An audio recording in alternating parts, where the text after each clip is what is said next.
আসসালামু আলাইকুম, সবাইকে স্বাগত জানাচ্ছি লাইভ এমসিকিউ উইকলি বুলেটিনে। চলুন শুরুতেই এক নজরে দেখে নেওয়া যাক কি কি থাকছে আমাদের আজকের এপিসোডে। বাংলাদেশ বিষয়াবলিতে থাকছে আন্তর্জাতিক মাতৃভাষা দিবস 21শে ফেব্রুয়ারিতে, যেটি পালিত হলো। এছাড়া তিস্তা নদী প্রসঙ্গ এবং সংশ্লিষ্ট কিছু বিষয় নিয়ে আলোচনা করব পরের আরেকটি লিড নিউজে। আন্তর্জাতিক বিষয়াবলিতে রাশিয়া ইউক্রেন যে যুদ্ধ প্রসঙ্গ এবং এটার সর্বশেষ আপডেট, এবং ইউরোপের একটি প্রভাবশালী দেশ জার্মানির নির্বাচন ব্যবস্থা এবং তৎসংক্রান্ত কিছু বিষয় নিয়ে আপনাদের সাথে কথা বলার চেষ্টা করব আজকের এপিসোডে। সবাইকে আরও একবার স্বাগত জানাচ্ছি আমাদের আজকের উইকলি বুলেটিনে, লাইভ এমসিকিউ উইকলি বুলেটিনের 106তম পর্ব এটি। আমাকে আপনারা কে কোথা থেকে শুনছেন কমেন্টে জানাতে পারেন। আমাদের এই 106তম পর্ব এবং সবগুলো পর্বই কিন্তু একেবারে সকলের জন্য উন্মুক্ত আমাদের ফেসবুক পেজ থেকে এবং ইউটিউব চ্যানেল থেকে এটি একযোগে লাইভ সম্প্রচারিত হয়। আমাদের আজকের এই পর্বে যেমনটি আপনারা হাইলাইটসে দেখছিলেন যে আমরা কয়েকটি গুরুত্বপূর্ণ বিষয় নিয়ে কথা বলবো। একটু আপনারা আমাকে কমেন্ট করে জানাবেন আমাকে শুনতে পাচ্ছেন কি না। পাশাপাশি এটি আরও বেশি মানুষকে দেখার সুযোগ করে দেওয়ার জন্য আপনারা শেয়ার করে দিতে পারেন। লাইভ এমসিকিউ উইকলি বুলেটিনে কিন্তু আমরা যেটা করে থাকি, প্রতি সপ্তাহের দিনগুলোতে ঘটে যাওয়া যেই গুরুত্বপূর্ণ রাজনৈতিক এবং অর্থনৈতিক এবং আরও অন্যান্য যেই চাঞ্চল্যকর ঘটনাগুলো যেগুলো প্রতিযোগিতামূলক পরীক্ষার জন্য গুরুত্বপূর্ণ, সেইভাবে আমরা আপনাদের কাছে জাতীয় এবং আন্তর্জাতিক পরিমণ্ডলের বিভিন্ন বিষয় উপস্থাপন করে থাকি। এবং আমাদের এই উইকলি বুলেটিনে পরিবেশিত বিভিন্ন ফিচার, বিভিন্ন সংবাদ থেকে কিন্তু প্রায় প্রতিযোগিতামূলক পরীক্ষার বিভিন্ন স্তরে প্রশ্নগুলো কিন্তু কমন এসে থাকে বা টপিক অনেক সময় কমন এসে থাকে। আমরা চেষ্টা করি এই সপ্তাহের সবচেয়ে যেই আপডেটসগুলো সেগুলো আপনাদেরকে সাজাইয়ে দিতে, এবং প্রতিযোগিতামূলক পরীক্ষার ক্ষেত্রে কিন্তু এটা গুরুত্বপূর্ণ যে যদিও তথ্যগুলো মৌলিক এবং ডাইনামিক তথ্যের সংমিশ্রণেই পরীক্ষাতে এসে থাকে, এবং আমরাও চেষ্টা করে থাকি যে যখন যে বিষয়টা আপডেটস হয় সেইটার মৌলিক তথ্যটাও আপনাদের সামনে জানানোর চেষ্টা করি। যেমন আন্তর্জাতিক মাতৃভাষা দিবস কিংবা যে কোনো বিষয় সেটার সংশ্লিষ্ট আরও যে অন্যান্য তথ্যগুলো থাকে আমরা সাথে সাথে সেটা জানিয়ে দেওয়ার চেষ্টা করি, যাতে করে পরীক্ষাতে এখান থেকে যে কোনো ধরনের তথ্য আসলে আপনারা সেখান থেকে অ্যান্সার করতে পারেন। আমাদের এই উইকলি বুলেটিনের মাঝখানে কিন্তু কুইজ থাকে, তারপরে আমরা আরও বিভিন্ন রকম ফিচার যেমন sports, science and technology, history, ইতিহাসের পাতা এই সপ্তাহে এই ধরনের বিভিন্ন ফিচার আমরা আপনাদের সামনে দেওয়ার চেষ্টা করে থাকি। তো চলুন আজকে কথা না বাড়িয়ে শুরু করে দিই আমাদের মূল আয়োজনে। আরেকটি বিষয় বলে দিই, সেটি হচ্ছে যে আমাদের এই উইকলি বুলেটিনের যেই ভিডিও ক্লাস এবং এরপরে যে একটি পিডিএফ দেওয়া হবে আপনাদেরকে, এই দুটো পাশাপাশি আমরা যে নিউজ স্পিকার দিই প্রতিদিনই আমাদের রাত্রে সন্ধ্যার পরে, যে নিউজ স্পিকারটা আমাদের পেজে আপলোড করা হয় এবং অ্যাপে আপলোড করা হয় প্রতি সপ্তাহের মঙ্গলবারে 7 দিনের নিউজ স্পিকার একসাথে। সো এই সবগুলো মিলিয়ে কিন্তু এই 3টা আইটেম মিলে কিন্তু আপনাদের একটা পিডিএফ এবং আপনাদের একটা এক্সাম হয় এই পিডিএফ এবং ক্লাস লেকচারের উপরে। সেই এক্সামটা হয় কিন্তু প্রতি বৃহস্পতিবারে। তো প্রতি বৃহস্পতিবারে এই পরীক্ষাগুলোতে আপনারা অবশ্যই অংশগ্রহণ করবেন আজকের এই ক্লাস এবং পিডিএফ দেখার পরে। রাইট, যেমনটি বলছিলাম যে আন্তর্জাতিক মাতৃভাষা দিবস এবং এইটি নিয়ে কথা বলবো। রাইট, আন্তর্জাতিক মাতৃভাষা দিবস প্রতি বছর 21শে ফেব্রুয়ারি পালিত হচ্ছে, এবং আপনারা জানেন যে দিনটা প্রধানত 1952 সালে সংগঠিত যে 21শে ফেব্রুয়ারি ভাষা আন্দোলনের স্মরণে উদযাপিত হয়, যখন ছাত্র এবং সাধারণ মানুষ বাংলা ভাষার মর্যাদা এবং স্বীকৃতির জন্য জীবন ঝুঁকিতে রেখেছিলেন। এবং এর প্রেক্ষাপট আপনারা জানেন যে 1952 সালে ঢাকায় ছাত্র এবং সমাজের মানুষরা বাংলা ভাষাকে রাষ্ট্রভাষা হিসেবে স্বীকৃতি দেওয়ার দাবিতে আন্দোলন চালিয়েছিলেন, এবং অনেকেই নিজের জীবনও বাজি রেখেছিলেন এই আন্দোলন এবং জীবন হারিয়েছেন। এবং এই ত্যাগকে স্মরণ করে 21শে ফেব্রুয়ারিকে মাতৃভাষার প্রতি যে শ্রদ্ধা এবং এই বিরল ভালোবাসা প্রদর্শনের একটা দিন হিসেবে বিশ্বব্যাপী এখন পালিত হচ্ছে এবং এটি স্বীকৃতি পেয়েছে। 1999 সালে ইউনেস্কো প্রথম আন্তর্জাতিক পর্যায়ে 21শে ফেব্রুয়ারিকে আন্তর্জাতিক মাতৃভাষা দিবস বা ইন্টারন্যাশনাল মাদার ল্যাঙ্গুয়েজ ডে হিসেবে পালন করার একটা উদ্যোগ বা স্বীকৃতি দিয়েছিল। এবং এই দিবসটি শুধু যে বাংলার ভাষা নয়, বরং বিশ্বজুড়ে সকল মাতৃভাষার গুরুত্ব, সাংস্কৃতিক বৈচিত্র্য এবং বহুভাষিকতা প্রচারের বার্তা বহন করে। ভাষা আন্দোলনের পটভূমিটা নিয়ে যদি সংক্ষেপে একটু আপনাদেরকে জানিয়ে দেই, যে আপনারা জানেন যে 1947 সালে দেশভাগের পর পূর্ব পাকিস্তান অর্থাৎ আজকের বাংলাদেশে উর্দুকে রাষ্ট্রভাষা হিসেবে দাবি করলে এই দাবির প্রতিবাদে ভাষা আন্দোলন আনুষ্ঠানিকভাবে সংগঠিত একটি সংগ্রামের রূপ লাভ করে। 1947 সাল থেকে উর্দুকে রাষ্ট্রভাষা করার প্রস্তাব করলে প্রতিবাদ স্বরূপ 1947 সালের 2 সেপ্টেম্বর অধ্যাপক আবুল কাসেমের নেতৃত্বে গঠিত হয় তমুদ্দিন মজলিস। তমুদ্দিন মজলিস নিয়ে আরও বিস্তারিত বলবো, তার আগে আপনারা যেটা স্ক্রিনে দেখতে পাচ্ছেন, লাইভ এমসিকিউর নবম বছরে পদার্পণ উপলক্ষে কিন্তু আজকে অর্থাৎ এই 25শে ফেব্রুয়ারি একটা ফ্ল্যাশ সেল অফার চলছে এবং এই ফ্ল্যাশ সেলের অফারের আওতায় আপনারা 999 টাকায় পেয়ে যাচ্ছেন আপনাদের যে 1 বছরের প্রিমিয়াম প্যাকেজটা, সেটা পেয়ে যাচ্ছেন প্রায় 500 টাকা ডিসকাউন্টে মাত্র 999 টাকায়, এবং 6 মাসের প্যাকেজটা পেয়ে যাচ্ছেন 799 টাকায়। এবং এই যে কোনো একটি প্রিমিয়াম প্যাকেজে কিন্তু আপনি সব ধরনের চাকরি, বিসিএস, ব্যাংক, বিজিএস সব ধরনের চাকরির প্রস্তুতি নিতে পারবেন। রাইট, এবং এই অফারটি কিন্তু আজকে রাত 12টায় শেষ হয়ে যাবে। সো যারা এই প্যাকেজগুলো নিতে চান কিংবা যাদের আগের প্যাকেজ নেওয়া আছে সেটা সমন্বয় করতে চাচ্ছেন, এই ফ্ল্যাশ সেলে নেওয়ার সাথে সাথে কিন্তু এই দামের সেটা সমন্বয় করে দেওয়া হবে। আপনারা অনুগ্রহ করে যারা আগ্রহী তারা আমাদের পেজে মেসেজ দিতে পারেন এই ফ্ল্যাশ সেল অফারটি অ্যাভেল করবার জন্য। আচ্ছা, তমুদ্দিন মজলিস নিয়ে কথা বলছিলাম। তমুদ্দিন মজলিস এই সংগঠনটা হচ্ছে রাষ্ট্রভাষা বাংলা প্রতিষ্ঠার দাবি বাস্তবায়নের জন্যই প্রতিষ্ঠা করা হয়, এবং এই সংগঠন পাকিস্তানের রাষ্ট্রভাষা বাংলা না উর্দু নামের একটি পুস্তিকাও প্রকাশ করে।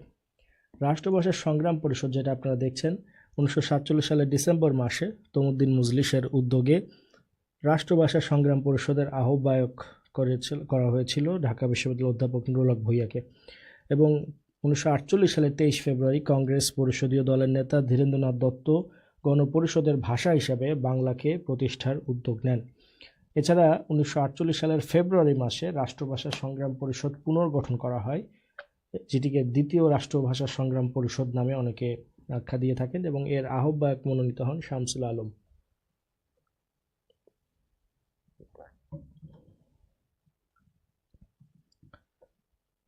এছাড়াও 1950 সালের 11ই মার্চ ভাষা আন্দোলনকে কেন্দ্র করে ঢাকা বিশ্ববিদ্যালয়ে রাষ্ট্রভাষা সংগ্রাম পরিষদ গঠিত হয়, যার আহ্বায়ক ছিলেন আব্দুল মাতিন। 1952 সালের 31 জানুয়ারি মৌলানা ভাসানীর সভাপতিত্বে বিভিন্ন রাজনৈতিক এবং সাংস্কৃতিক দলের সভায়, একটা সর্বদলীয় সভায়, যেই সভায় সর্বদলীয় কেন্দ্রীয় রাষ্ট্রভাষা সংগ্রাম পরিষদ, খেয়াল করেন তারিখগুলো, এর আহ্বায়ক ছিলেন গাজী গোলাম মাহবুব, যেটার আওতায় 40 সদস্য বিশিষ্ট একটি সংগ্রাম পরিষদ গঠিত হয়। এরপর 1952 সালের যে 21শে ফেব্রুয়ারি আমতলার ছাত্রসভা, সেখানে সভাপতিত্ব করেছিলেন গাজীউল হক।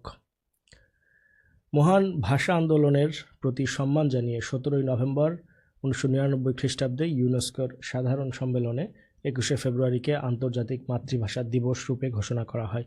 ইউনেস্কোভুক্ত বিশ্বের প্রায় 188টি দেশে 21শে ফেব্রুয়ারিকে আন্তর্জাতিক মাতৃভাষা দিবস যথাযোগ্য মর্যাদায় পালন করা হয়। একটু সংক্ষেপে আপনাদেরকে জানিয়ে দেব, ডিটেলস আপনারা আমাদের পিডিএফে পাবেন, যে ভাষা আন্দোলনের শহীদ যারা হয়েছেন, সামনের সারির যে শহীদগণ রয়েছেন তাদের সংক্ষিপ্ত পরিচয় যদি আপনাদেরকে একটু জানিয়ে দেওয়ার চেষ্টা করি। আবুল বরকত রয়েছেন সবার প্রথমে।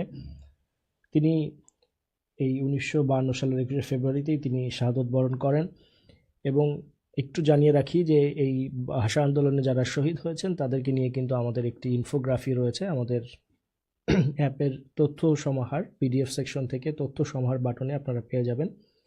ঢাকা ইউনিভার্সিটির রাষ্ট্রবিজ্ঞান বিভাগের MA ক্লাসের ছাত্র ছিলেন। অনেক সময় কিন্তু পরীক্ষাতে প্রশ্ন এসে থাকে যে ভাষা আন্দোলনে যারা শহীদ তাদের মধ্যে ঢাকা ইউনিভার্সিটির ছাত্র কে ছিলেন, এই ধরনের প্রশ্ন অনেক সময় এসে থাকে। এই জন্য তাদের বিভিন্ন পার্সোনাল ইনফরমেশন গুরুত্বপূর্ণ, এগুলো জেনে রাখা দরকার পরীক্ষার জন্য। এরপরে যিনি আছেন আব্দুল জব্বার, তিনি একজন সাধারণ গ্রামীণ কর্মজীবী মানুষ ছিলেন। দুঃখিত। পিতার নাম হচ্ছে মরহুম হাসান আলী, মাতার নাম সাফাতুন্নেসা। তার জন্ম হচ্ছে ময়মনসিংহ জেলাতে। এরপরে আছেন রফিক উদ্দিন আহমেদ বা শহীদ রফিক। তিনি ছিলেন মানিকগঞ্জ জেলার দেবেন্দ্রনাথ কলেজের বাণিজ্য বিভাগের 2য় বর্ষের ছাত্র। এরপর রয়েছেন আব্দুস সালাম। আব্দুস সালাম তিনি director of commerce and industry অফিসে রেকর্ড কিপার পদে চাকরি করতেন। তার জন্মস্থান ফেনীতে। এরপরে দেখতে পাচ্ছি শফিউর রহমানকে। শফিউর রহমান তিনিও ঢাকা বিশ্ববিদ্যালয়ের আইন ক্লাসের প্রাইভেট ছাত্র এবং ঢাকা হাইকোর্টের কর্মচারী ছিলেন।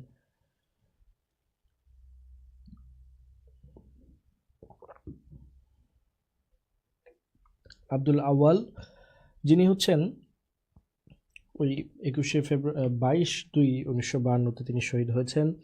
বর্তমান ঢাকা রেল হাসপাতাল কর্মচারী সংলগ্ন এলাকায় সশস্ত্র বাহিনীর মোটর গাড়ির নিচে চাপা পড়ে তার মৃত্যু হয়েছিল। তিনি মূলত একজন রিক্সা চালক ছিলেন। এছাড়া একজন শিশুকে আমরা দেখতে পাচ্ছি, তিনি ছিলেন একজন শিশু শ্রমিক। ঢাকার নবাবপুর এলাকার বংশাল রোডের মাথায় সশস্ত্র গুলিতে তিনি নিহত হয়েছিলেন। মোহাম্মদ ওহিউল্লাহ।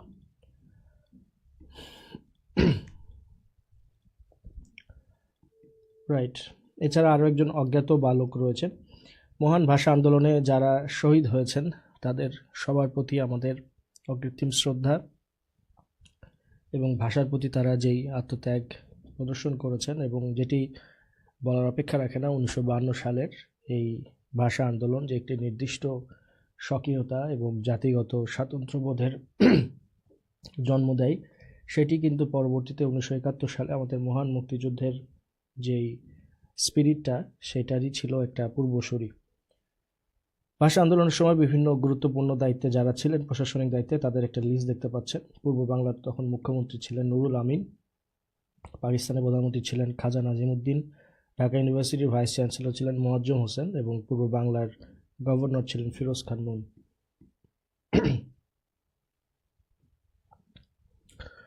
রাইট। প্রথম আমাদের আজকের যে লিড নিউজটা ছিল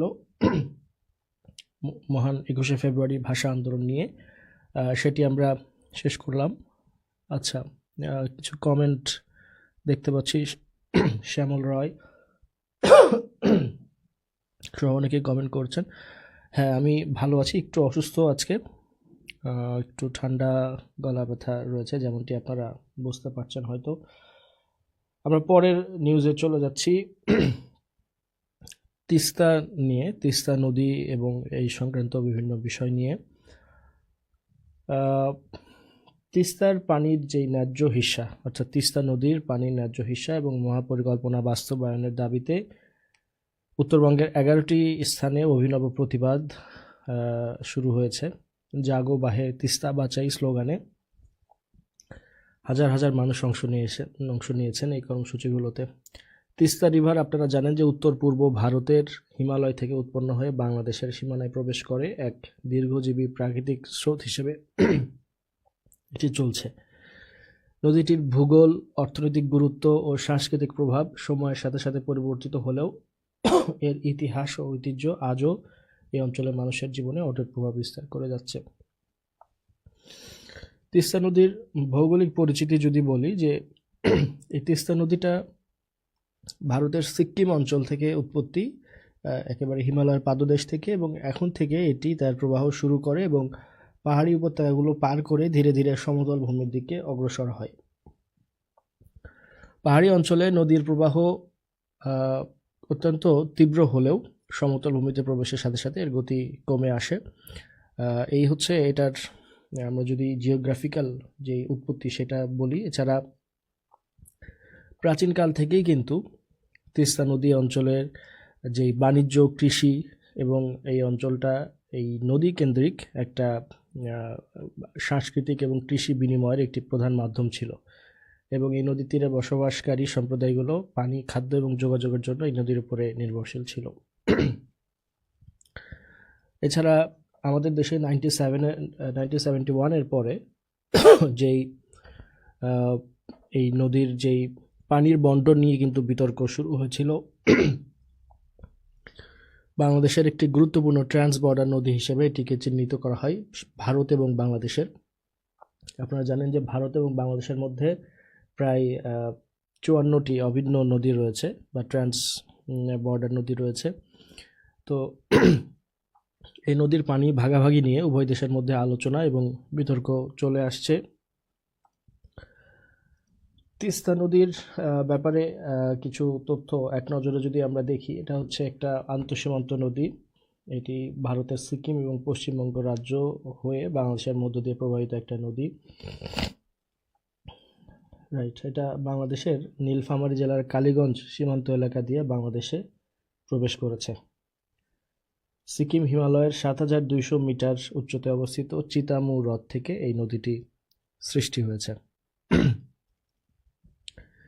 তিস্তার পানি বন্টন এবং তিস্তার ন্যায্য হিস্সা নিয়ে মূলত এই যে আন্দোলনটা শুরু হয়েছে, আপনারা যারা পেপার পত্রিকা দেখেছেন তারা নিশ্চয়ই খেয়াল করেছেন যে বাংলাদেশের প্রধান যে রাজনৈতিক দলগুলো তারাও কিন্তু এই বিষয়টা নিয়ে সোচ্চার হয়েছে, অনেক আগে থেকে সোচ্চার ছিল, কিন্তু এই জায়গাতে কোনো রকমের নমনীয়তা না দেখিয়ে বরং এই জায়গাটাতে বাংলাদেশের যেই ন্যায্য হিস্সা সেটা কিভাবে আদায় করে নেওয়া যায় এই ব্যাপারে কিন্তু জনসচেতনতা এবং এই ব্যাপারে যে সবচেয়ে কার্যকর যে পদক্ষেপগুলো সেগুলোই কিন্তু নেওয়ার জন্য তারা চেষ্টা করে যাচ্ছেন এবং সে ধরনের একটি সচেতনতা তৈরি করছেন। রাইট, বাংলাদেশ বিষয়াবলী সংক্রান্ত কিছু টুকরো খবর জানিয়ে দিব। 2024-25 অর্থ বছরের RADP বা রিভাইজড অ্যানুয়াল ডেভেলপমেন্ট যে প্রোগ্রাম, সেইটার এই 24-25 অর্থ বছরের এটার পরিমাণ দাঁড়িয়েছে 4,26,125,69,00,000 টাকা। মূল বাজেটে এডিপির আকার ছিল 2,65,000 কোটি টাকা, অর্থাৎ মূল বাজেটের তুলনায় এডিপির আকার 18% কমে গেছে, যেটা টাকার অঙ্কে 38,875 কোটি টাকার সমান। আরেকটা খবর দেখতে পাচ্ছি যে দেশের প্রাচীন এবং ঐতিহ্যবাহী গাছ সংরক্ষণের উদ্যোগ নিয়েছে বর্তমান সরকার। পরিবেশ, বন এবং জলবায়ু পরিবর্তন মন্ত্রণালয় 50 বছর বা তার চেয়ে বেশি বয়সী বিশেষ ধরনের গাছ, বন ও সংরক্ষণের জন্য তালিকা তৈরির উদ্যোগ নিয়েছে এবং ঐতিহ্যবাহী, পুরাতন, সামাজিক, সাংস্কৃতিক ও প্রথাগত মূল্য সমৃদ্ধ দেশীয় উদ্ভিদ বা শতবর্ষী বৃক্ষকে স্মারক বৃক্ষ বলে উল্লেখ করা হয়েছে।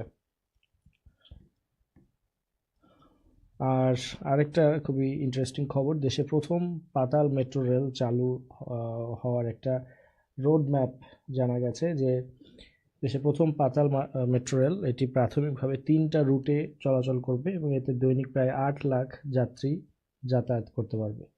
2026 সালে এই মেট্রো রেল চালু করার আশা করছে DMRTDP কর্তৃপক্ষ।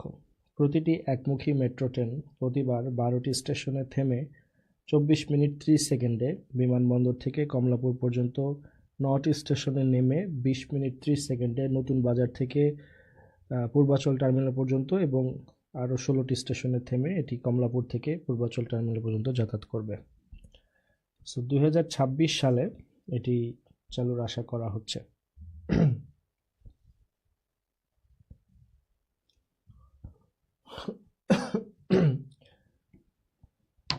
আমাদের সময় হয়ে গেল প্রথম কুইজের। তিস্তা নদী নিয়ে কথা বলছিলাম। তিস্তা নদীর উৎপত্তিস্থল কোনটি? অপশন ক তিব্বতের মানস সরোবর, অপশন খ সিকিমের পার্বত্য অঞ্চল, অপশন গ লুসাই পাহাড় এবং অপশন ঘ হিমালয়ের গঙ্গোত্রী হিমবাহ। যারা আমাকে শুনছেন অনুগ্রহ করে কমেন্টে সঠিক উত্তরটি জানিয়ে দিবেন। তিস্তা নদীর উৎপত্তিস্থল নিচের কোনটি? মরিয়ম খাতুন, ওয়ালাইকুম সালাম। মামা ভাগিনা বিদ্যাপীঠ কমেন্ট করেছেন। হ্যাঁ, আমি ভালো আছি। বিনা খাতুন, তিনি আমাদেরকে একটা কমপ্লিমেন্ট দিয়েছেন, ধন্যবাদ আপনাকে। রহমান সাদিক, তিনি বলছেন যে অপশন খ এর কথা। মেহজাবিন রুবিও অপশন খ এর কথা বলছেন। আরও দু একটা উত্তর দেখে নিই। প্রশ্নটা ছিল তিস্তা নদীর উৎপত্তিস্থল কোথায়? তিব্বতের মানস সরোবর, সিকিমের পার্বত্য অঞ্চল, লুসাই পাহাড় এবং হিমালয়ের গঙ্গোত্রী হিমবাহ। সঠিক উত্তর কোনটি হবে সেটি অনুগ্রহ করে আমাদেরকে জানাবেন। জান্নাতুল নিশা, আশা মহালত, ফারজানা আমিন আরজু, মাহবুব হোসেন, অনেকেই উত্তর করেছেন। সঠিক উত্তরটি জানিয়ে দিব।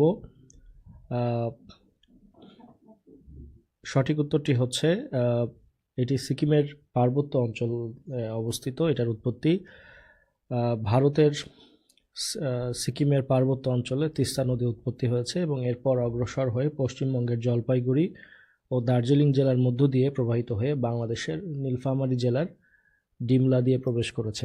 তিস্তা নদীর বর্তমান দৈর্ঘ্য প্রায় 177 কিলোমিটার এবং চওড়া 300 থেকে 550 মিটার। এই নদীতে তিস্তা ব্যারেজ নির্মাণ করা হয়েছে। যারা উত্তর করেছেন তাদের সবাইকে ধন্যবাদ জানাচ্ছি। বিপাশা খান, কানিজ ফাতেমা আশা সহ আরও অনেকেই উত্তর করেছেন, ধন্যবাদ আপনাদেরকে। রাইট, এবারে ইন্টারন্যাশনাল নিউজগুলোতে চলে যাচ্ছি। রাশিয়া ইউক্রেন যুদ্ধ নিয়ে নবনির্বাচিত যেই মার্কিন প্রেসিডেন্ট ডোনাল্ড ট্রাম্পের বিভিন্ন ধরনের উদ্যোগ এবং তার যে ব্যক্তিত্ব এবং তার যেই পলিটিক্যাল ভিশন সে অনুযায়ী বেশ আলোড়ন দেখা দিয়েছে মধ্যপ্রাচ্য, তারপর রাশিয়া ইউক্রেন যুদ্ধ কিংবা সারা বিশ্বেই। আপনারা জানেন যে ইউনাইটেড স্টেটস যে বিভিন্ন ধরনের এইড বা সাহায্য সহায়তা, আর্থিক সহায়তা করে থাকে, সেগুলোতে এক ধরনের সংস্কার এবং কাটছাট করছেন ডোনাল্ড ট্রাম্প এবং এক প্রকার হইচই ফেলে দিয়েছেন বিশ্ব রাজনীতিতে। তো রাশিয়া ইউক্রেন যুদ্ধ নিয়ে তিনি রিসেন্টলি একটা কমেন্ট করেছেন, রাইট, এবং যেটি বলা হচ্ছে যে প্রেসিডেন্ট ডোনাল্ড ট্রাম্প তিনি ইউক্রেনের প্রেসিডেন্ট জেলেনস্কিকে তিনি স্বৈরশাসক বলে তিনি আখ্যায়িত করেছেন এবং এতে ইউক্রেনের সাথে আমেরিকার বা জেলেনস্কির সাথে ট্রাম্পের যে একটা ব্যক্তিগত সম্পর্ক সেটি নষ্ট হচ্ছে, তাদের মধ্যে দূরত্ব বেড়েছে এবং রাশিয়া ইউক্রেন বন্ধে যে প্রচেষ্টাটা চলছে সামগ্রিকভাবে সেটির উপরও এটি প্রভাব ফেলতে পারে বলে আন্তর্জাতিক পররাষ্ট্রনীতি বিশ্লেষকরা বলছেন। যুক্তরাষ্ট্র ইউক্রেনকে তহবিল এবং অস্ত্র দিয়ে সহায়তা করেছে, কিন্তু ট্রাম্প ক্ষমতায় আসার পর থেকে কিন্তু যুক্তরাষ্ট্রের নীতিতে পরিবর্তন এসেছে এবং ট্রাম্প অনেকটা অপ্রত্যাশিতভাবেই বলা চলে মস্কোর সাথে আলোচনা শুরু করেছেন। গত বছর ইউক্রেনের প্রেসিডেন্ট হিসেবে জেলেনস্কির 5 বছর মেয়াদ শেষ হয়ে গেছে এবং এটা নিয়ে নিজের সামাজিক যোগাযোগ মাধ্যম ট্রুথ সোশ্যালে ট্রাম্প বলছেন যে নির্বাচন ছাড়া একজন স্বৈরশাসক জেলেনস্কির দ্রুত পদক্ষেপ নেওয়া উচিত, তা না হলে তার আর কোনো দেশ থাকবে না। অনেকটা প্রচ্ছন্ন হুমকি দিয়েই তিনি এই কথাটি বলেছেন এবং এই ইউক্রেন যুদ্ধ বন্ধ নিয়ে যুক্তরাষ্ট্রের একটা নতুন প্রস্তাবও এসেছে, যেটি বলা হচ্ছে যে রাশিয়ার অধিকৃত ইউক্রেনের ভূখণ্ড নিয়ে কোনো কথা বলা হয়নি, রাশিয়ার হামলার নিন্দাও জানানো হয়নি। একই দিন ইউক্রেন এবং তার ইউরোপীয় মিত্ররাও জাতিসংঘে আলাদা আরেকটি প্রস্তাব উত্থাপন করেছেন এবং এই প্রস্তাবের উপরে 24 ফেব্রুয়ারি জাতিসংঘের সাধারণ অধিবেশনে এই প্রস্তাব দুটি নিয়ে আলোচনা শেষে ভোটাভুটি হয় এবং এই দিনই রাশিয়া ইউক্রেন যুদ্ধের 3 বছর পূর্ণ হয়েছে। সম্প্রতি ইউক্রেন যুদ্ধ বন্ধে সৌদি আরবের রাজধানী রিয়াদে যুক্তরাষ্ট্র এবং রাশিয়ার শীর্ষ কর্মকর্তারা বৈঠক করেছেন এবং বৈঠকে ইউক্রেনকে কিন্তু আমন্ত্রণ জানানো হয়নি। এছাড়া আমরা আরও যেটা দেখতে পাচ্ছি, ট্রাম্পের বেশ কিছু বক্তব্য, যেমন তিনি ইউক্রেনকে দেওয়া অর্থ ফেরত চেয়েছেন, তারপরে ন্যাটো ইউক্রেনের সদস্য পদের বিনিময়ে প্রেসিডেন্ট পদ ছাড়তে রাজি জেলেনস্কি এমনটি বলছেন। জেলেনস্কি যেটা বলছেন যে তিনি ন্যাটোর সদস্য পদ চান এবং ন্যাটোর যদি সদস্য হয় কোনো রাষ্ট্র, তাহলে ন্যাটোর কনস্টিটিউশন অনুযায়ী কোনো একটি দেশ, ন্যাটো অন্তর্ভুক্ত যে কোনো একটি দেশ যদি আক্রান্ত হয় তাহলে বাকি দেশগুলো তার সাহায্যে এগিয়ে আসতে হবে। ন্যাটোর এখন পর্যন্ত 32টা সদস্য রাষ্ট্র রয়েছে, সর্বশেষ সদস্য হচ্ছে সুইডেন এবং ইউক্রেন রাশিয়া যুদ্ধ শুরুর পরেই কিন্তু সুইডেন ন্যাটোর অন্তর্ভুক্ত হয়। এখন জেলেনস্কির আশা যে ন্যাটোতে অন্তর্ভুক্ত হবে ইউক্রেন এবং এটা হলেই কিন্তু যুদ্ধ বন্ধ কিংবা রাশিয়ার প্রতি স্পষ্ট বার্তাটা আসবে এবং এই যুদ্ধের মোড় পরিবর্তন হয়ে যাবে, কিন্তু সামনে কী হবে সেটি সময় বলে দিবে। রাইট। পরিবেশ সুরক্ষার সূচকে সেরা 5 দেশ। অন্য প্রসঙ্গে যাচ্ছি।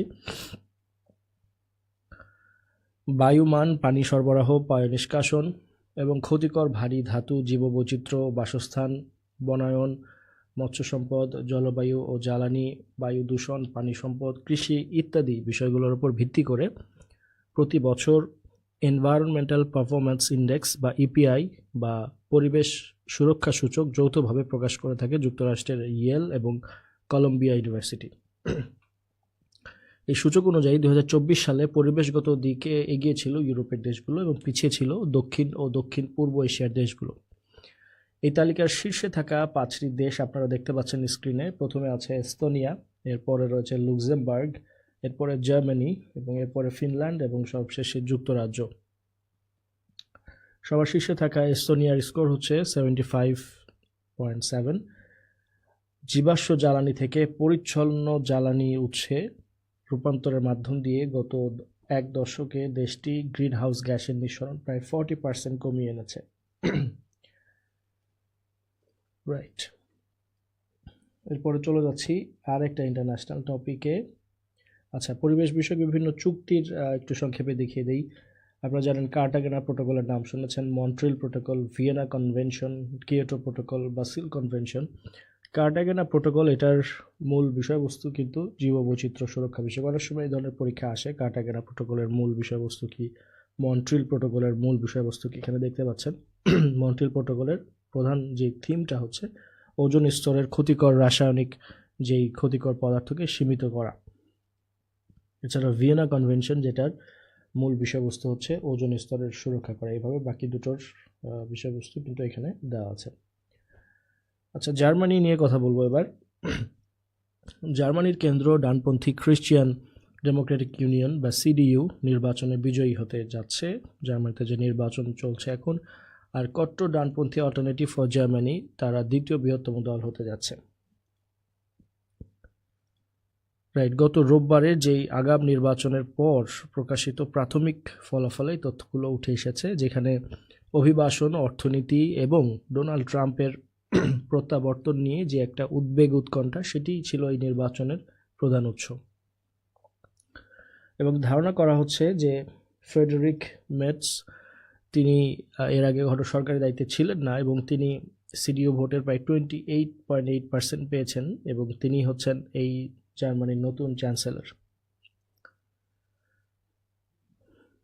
রাইট, জার্মানির এই নির্বাচন ব্যবস্থাটা নিয়ে যদি আমরা একটু সংক্ষেপে বলি, যে জার্মানির ভোটাররা সরাসরি সে দেশের যে চ্যান্সেলর তাকে নির্বাচন করেন না, বরং তারা পার্লামেন্টের নিম্নকক্ষের সদস্যদের নির্বাচন করেন। যদি কোনো দল একক সংখ্যাগরিষ্ঠতা না পায়, তাহলে সর্বাধিক আসনপ্রাপ্ত দল একটি সরকার গঠনের চেষ্টা করে। সাধারণত সংখ্যাগরিষ্ঠতা অর্জনকারী জোটের প্রধান দল তাদের চ্যান্সেলর প্রার্থীকে সরকার প্রধান হিসেবে মনোনীত করে। বর্তমানে সিডিইউ-সিএসইউর চ্যান্সেলর প্রার্থী ফ্রেডরিক ম্যাটস এই লড়াই সবচেয়ে বেশি এগিয়ে আছেন। আর প্রতিটা দল নির্বাচনের আগে তাদের শীর্ষ প্রার্থী মনোনীত করে এবং নির্বাচনের পর দলগুলো সরকার গঠনের জন্য একটি জোট গঠনেরও চেষ্টা করে।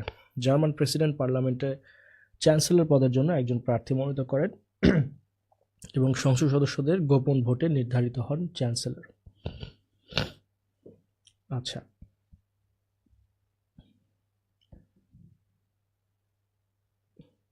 রাইট, জার্মান নির্বাচন ব্যবস্থার আরও ডিটেলস আছে এবং চাকরির পরীক্ষাতে জার্মানি এবং জার্মানির একত্রিতকরণ ইত্যাদি নিয়ে অনেক সময় প্রশ্ন এসে থাকে। এই ধরনের কিছু তথ্য এখানে দেওয়া আছে। পূর্ব জার্মানি 1949 সালের 7ই অক্টোবর দেশটির জন্ম এবং 1961 সালের 13ই আগস্ট বার্লিন দেয়াল তৈরি করে কৃত্রিমভাবে জার্মানিকে বিভক্ত করে রাখা হয়েছিল। 1989 সালের 9 নভেম্বর বার্লিন দেওয়ালের পতন হয় এবং জার্মান একত্রিতকরণের পথ এতে করে ত্বরান্বিত হয়। রাইট, মধ্যপ্রাচ্য পরিস্থিতি নিয়ে আমাদের রেগুলার কিছু আপডেট থাকে। সিরিয়ার যে নবগঠিত যে সরকার বাশার আল আসাদের পতনের পর, সেটাকে ইউরোপীয় ইউনিয়ন দেশটির ব্যাংকিং, জ্বালানি এবং পরিবহন খাতে পূর্ব থেকে আরোপিত যে নিষেধাজ্ঞা সেটি স্থগিত করতে যাচ্ছে, এমনটি জানা গেছে। এবং সিরিয়ার যে এখন অর্থনৈতিক পুনর্গঠন, রিকনস্ট্রাকশন, যে এটাই সবচেয়ে বড় চ্যালেঞ্জ। এবং বলা হচ্ছে জাতিসংঘের পক্ষ থেকে যে সিরিয়ার যে ইকোনমিক এবং ইনফ্রাস্ট্রাকচার এটি 2011 সালের সিভিল ওয়ার বা গৃহযুদ্ধ শুরুর আগের অবস্থায় ফিরে যেতে প্রায় 50 বছরেরও বেশি সময় লাগবে।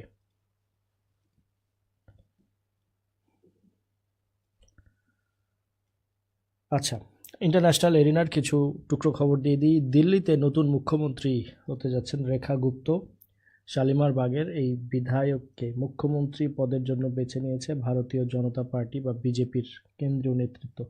27 বছর পর এবারের দিল্লি বিধানসভা নির্বাচনে ফের ক্ষমতায় ফিরেছে ভারতীয় জনতা পার্টি। অন্যদিকে টানা 10 বছর ক্ষমতায় থাকার পর ভোটে হেরে গেছে অরবিন্দ কেজরিওয়ালের আম আদমি পার্টি। আচ্ছা, রাইট, একটা প্রাগৈতিহাসিক যুগের সমাধি আবিষ্কৃত হয়েছে মিশরে। আচ্ছা, এরপরে চলে যাচ্ছি আরও কিছু টুকরো খবরে। স্মল লোনস বিগ ড্রিমস নামে ক্ষুদ্র ঋণ প্রসারে ডক্টর ইউনূসের যে অসামান্য ভূমিকা, এটা নিয়ে গ্রামীণ ফাউন্ডেশনের প্রতিষ্ঠাতা অ্যালেক্স কাউন্টস লিখেছেন স্মল লোনস বিগ ড্রিমস নামের এই বইটা। এবং এখানে ডক্টর ইউনূস এবং গ্রামীণ ব্যাংকের মাধ্যমে বাংলাদেশে ক্ষুদ্র ঋণের যে উদ্ভাবন এবং বিকাশ ঘটেছে সেটির বিবরণ তুলে ধরা হয়েছে। HKU5-CoV-2 মানুষের মধ্যে ছড়াতে পারে এমন নতুন একটি করোনা ভাইরাসের সন্ধান পাওয়া গেছে চীনে। এই ভাইরাসের সঙ্গে মহামারী ভাইরাসের বেশ মিল রয়েছে এবং এতে শঙ্কা দেখা দিয়েছে মাত্র 2 বছর আগে শেষ হওয়া কোভিডের পর আরেকটি মহামারীর কবলে পড়তে পারে বিশ্ব। চীনের উহানের ইনস্টিটিউট অফ ভাইরোলজি নতুন এই স্ট্রেনটি বাদুড়ের মধ্যে পেয়েছেন এবং এছাড়া এটির সঙ্গে মার্সের সংশ্লিষ্টতাও রয়েছে। মার্স করোনা ভাইরাস বেশ শক্তিশালী একটি ভাইরাস, যেটিতে আক্রান্ত ব্যক্তিদের প্রায় 3/4 কিন্তু মারা যায়। ইন্টারন্যাশনাল নিউজ শেষ করলাম। এই সপ্তাহের যে দিবসগুলো রয়েছে গুরুত্বপূর্ণ সেগুলো সম্পর্কে কিছু জানিয়ে দেই।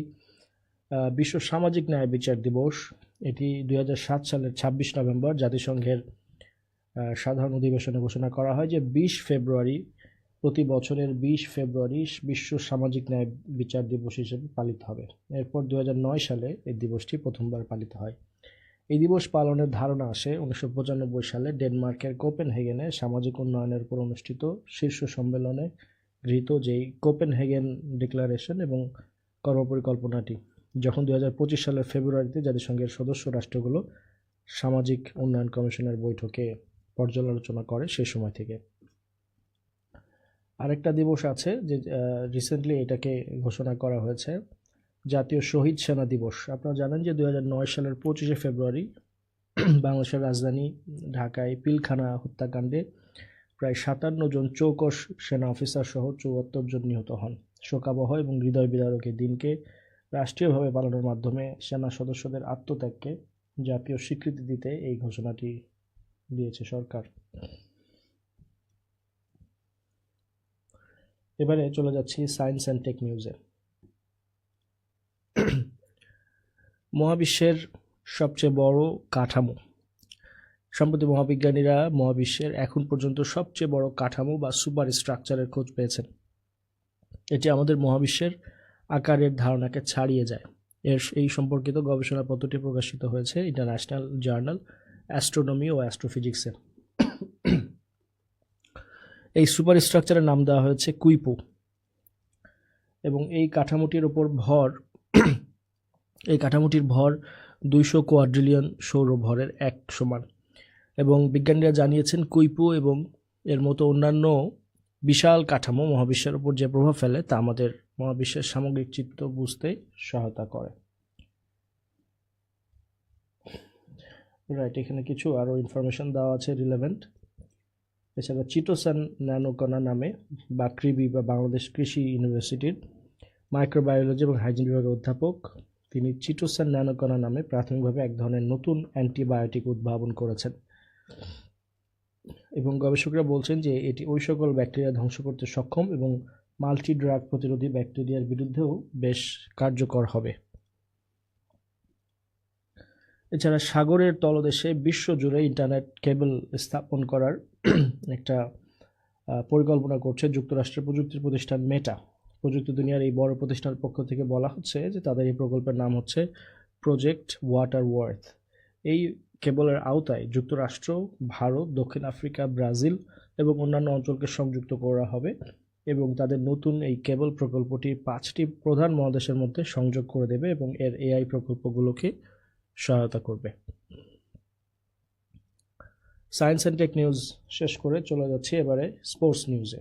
এই সপ্তাহের স্পোর্টস আপডেটে প্রথমেই ন্যাশনাল যে অ্যাথলেটিক্স 48তম জাতীয় অ্যাথলেটিক্স অনুষ্ঠিত হয়েছে এবং এটি চলমান রয়েছে 2025 সালের 17ই ফেব্রুয়ারি থেকে শুরু হয়েছে এটি। আর বাংলাদেশে প্রথমবারের মতন কাবাডি টেস্ট সিরিজ, এটি কাবাডি ফেডারেশনের তথ্য অনুযায়ী 1974 সালে বাংলাদেশে প্রথমবার কাবাডি টেস্ট সিরিজ অনুষ্ঠিত হয়েছিল এবং 51 বছর পর পুনরায় এই কাবাডি টেস্ট শুরু হচ্ছে নেপালের বিপক্ষে সিরিজটির মাধ্যম দিয়ে। কাবাডি রিলেটেড আরও কিছু ইনফরমেশন জানিয়ে দিই আপনাদেরকে। কাবাডি খেলাকে কিন্তু বাংলাদেশের জাতীয় খেলার মর্যাদা দেওয়া হয়েছে 1972 সালেই এবং এই খেলার নাম ছিল আগে হাডুডু আমাদের দেশে এবং এই খেলাটিকে কাবাডি নামকরণ করা হয়েছে 1972-তে।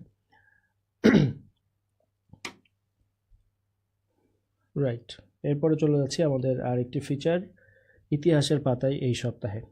এই ফিচারটিতে আমরা চেষ্টা করে থাকি সপ্তাহের দিনগুলোতে ঘটে যাওয়া ইতিহাসের পাতায় পাতায় বিভিন্ন ধরনের যেই স্মরণীয় বরণীয় ঘটনাগুলো রয়েছে সেগুলো আপনাদের সামনে তুলে ধরতে। অলরেডি যেটি নিয়ে আমরা আজকে ডিসকাস করেছি শহীদ সেনা দিবসের ইয়েতে, যে আপনারা জানেন যে ঢাকায় পিলখানা বিডিআর বিদ্রোহ হয়েছিল এবং সেইখানে এখন যেটি বিজিবি, তৎকালীন নাম ছিল বিডিআর বাংলাদেশ রাইফেলস, তাদের মধ্যে বিদ্রোহ এবং পরবর্তী আরও বিভিন্ন ধরনের ঘটনা এবং ঘটনার পেছনের ঘটনা সব কিছু মিলিয়ে এখনও এটি আসলে উদ্ঘাটন হয়নি প্রকৃত এটার কারণ কী ছিল। তৎকালীন মহাপরিচালক মেজর জেনারেল শাকিল আহমেদ সহ প্রায় 57 জন চৌকস সেনা কর্মকর্তা সহ 74 জনকে নিহত করা হয় এই দিন। 24 ফেব্রুয়ারি 2022 সাল আরেকটি ডেট। আপনারা জানেন যে রাশিয়া ইউক্রেনে আক্রমণ করেছিল। এই দিনে রাশিয়া তার ফুল সামরিক প্রস্তুতি নিয়ে এই দিন আক্রমণ করেছিল ইউক্রেনে এবং সেই যুদ্ধ এখনও চলমান রয়েছে। তার 8 বছর আগে কিন্তু রাশিয়া এইভাবে ক্রিমিয়াও দখল করে নিয়েছিল। যদিও ইউক্রেন দখল করতে পারেনি, তবে যুদ্ধে কিন্তু দুই দেশই বেশ বিপর্যস্ত। আরেকটি ডেট রয়েছে 24 ফেব্রুয়ারি 1920 সাল, নাৎসি পার্টির প্রতিষ্ঠা। এই নাৎসি পার্টির প্রতিষ্ঠা করেছিলেন অ্যাডলফ হিটলার। 1920 সালের 24 ফেব্রুয়ারি জার্মানির মিউনিখে নিজের অনুসারীদের নিয়ে নাৎসিদের রাজনৈতিক দল নাৎসি পার্টি প্রতিষ্ঠা করেছিলেন। মূলত জার্মানিতে তার কর্তৃত্ব প্রতিষ্ঠা করাই ছিল লক্ষ্য। এর সাথে আমরা আমাদের আজকের মূল নিউজগুলো শেষ করলাম। শেষ করার আগে আপনাদের জন্য আরও একটি কুইজ রয়েছে, সেই কুইজে আপনাদেরকে অংশগ্রহণ করবার জন্য বিনীত অনুরোধ করব। তার আগে কিছু অ্যানাউন্সমেন্ট আপনারা দেখতে পাচ্ছেন। অ্যাওয়ার্ড ম্যানিয়া সিজন 11 এটা শুরু হচ্ছে 28 ফেব্রুয়ারি থেকে এবং চলবে 29 মার্চ 2025 পর্যন্ত। মোট 34টি পরীক্ষায় অংশ নিতে পারবেন এবং 501 জনকে বিজয়ী করা হবে। খুবই এক্সাইটিং বিভিন্ন পুরস্কার রয়েছে, আপনারা স্ক্রিনে দেখতে পাচ্ছেন এবং সাথে সাথে কিন্তু আমাদের ফ্ল্যাশ সেল অফারটি যেটি শুরুতে বলছিলাম সেটিও কিন্তু চলমান। 140 দিনের বিষয়ভিত্তিক মিক্সড পূর্ণাঙ্গ প্রস্তুতি, যেখানে মোট লাইভ পরীক্ষা 100টি এবং মোট ভিডিও ক্লাস পিডিএফ 1000টি রয়েছে। পরীক্ষা শুরু হবে 1 মার্চ থেকে। এছাড়া 90 দিনে এবং 75 দিনে বিসিএসেরও শুরু হচ্ছে পরীক্ষা, যেখানে 90 দিনের যেই 47তম বিসিএসের বিষয়ভিত্তিক প্রস্তুতি, এইটা মোট 30টা পরীক্ষা থাকবে। শুরু হতে যাচ্ছে কিন্তু আগামী 10ই মার্চ থেকে শুরু হতে যাচ্ছে এবং 75 দিনেরটা শুরু হতে যাচ্ছে আগামী 2 মার্চ থেকে। স্বল্প এই সময়গুলোর মধ্যে আপনারা যারা বিসিএস সিলেবাসটা কভার করতে চান, সাবজেক্টিভ যার যে জায়গাগুলো দুর্বলতা আছে সেটি যাচাই করে নিতে চান, তাদের জন্য খুবই ভালো হবে এই রুটিনগুলো। আরও অনেক অ্যানাউন্সমেন্ট রয়েছে। বাংলা সাহিত্য প্রস্তুতির নতুন রুটিন, যেটি 11 মার্চ থেকে পরীক্ষা শুরু হবে। 17টি ভিডিও ক্লাস রয়েছে, পিডিএফও রয়েছে। এছাড়া লাইভ রিটেনের নতুন ব্যাংক ম্যাথ, যেটি লিখিত প্রস্তুতি শুরু হচ্ছে ক্লাস আগামী 4 মার্চ থেকে। মোট 30টি লাইভ ক্লাসের মধ্য দিয়ে আপনাদের ব্যাংক ম্যাথের যেই লিখিত প্রস্তুতি সেটিকে কভার করা হবে। প্যাকেজের মূল্য ধরা হয়েছে মাত্র 899 টাকা। আচ্ছা, অনেকগুলো অ্যানাউন্সমেন্ট পরে বলে দিলাম। এইবারে চলে যাচ্ছে আমাদের আজকের লাস্ট কুইজে। পূর্ব এবং পশ্চিম জার্মানি আনুষ্ঠানিকভাবে পুনরায় একত্রিত হয় কবে? অপশন ক 1975 সালে, অপশন খ 1983 সালে, অপশন গ 1989 সালে এবং অপশন ঘ 1990 সালে। সঠিক উত্তরটি জানিয়ে দিবেন। প্রথম কুইজে প্রায় যারা উত্তর করেছিলেন সবারই উত্তর সঠিক হয়েছিল। আশা করছি এই প্রশ্নেরও কিন্তু আপনারা সঠিক উত্তর দিতে পারবেন।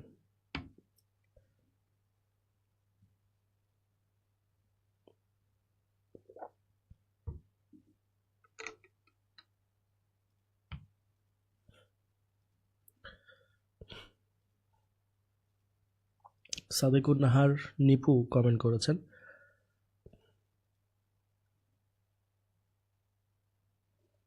আচ্ছা, আশা মহালত, আচ্ছা, জি এটি আপনাদের পারিবারিক পদবি, জি বুঝতে পেরেছি। শ্যামল রয়, জান্নাতুন নূর, জাকির হোসেন, হাফসা বিনতে খায়ের, শঙ্কর রয়, ফারিয়া জান্নাত সহ আরও অনেকেই কমেন্ট করেছেন। শরীফুল ইসলাম। সঠিক উত্তরটি আমি জানিয়ে দিব। পূর্ব এবং পশ্চিম জার্মানি আনুষ্ঠানিকভাবে পুনরায় একত্রিত হয় 1990 সালে। 1925 সালের 8ই মে জার্মানি আনুষ্ঠানিকভাবে দ্বিতীয় বিশ্বযুদ্ধে সারেন্ডার করার পর মিত্রশক্তি জার্মানিকে নিজেদের মধ্যে ভাগ করে নেয়। এতে পশ্চিম জার্মানি মার্কিন নেতৃত্বাধীন পুঁজিবাদী নিয়ন্ত্রণে এবং পূর্ব জার্মানি সোভিয়েত ইউনিয়নের নিয়ন্ত্রণে আসে। এই বিভাজনের অংশ হিসেবে 1961 সালের 13ই আগস্ট বার্লিন দেয়াল নির্মিত হয়। তবে সোভিয়েত ইউনিয়নের পতনের সময় 1989 সালের 1 নভেম্বর বার্লিন দেওয়ালের পতন ঘটে। 3 অক্টোবর 1990 আনুষ্ঠানিকভাবে দুই জার্মানি পুনরায় একত্রিত হয়। প্রিয় দর্শক, শ্রোতা এবং আমাদের সুপ্রিয় শিক্ষার্থীরা যারা এতক্ষণ আমাদের সাথে ছিলেন তাদেরকে অসংখ্য ধন্যবাদ জানাচ্ছি। আজকের মতো এখানেই বিদায় নিচ্ছি। দেখা হবে, কথা হবে পরবর্তী পর্বে। সে পর্যন্ত সবাই ভালো থাকবেন, সুস্থ থাকবেন এবং লাইভ এমসিকিউর সাথেই থাকবেন। আল্লাহ হাফেজ।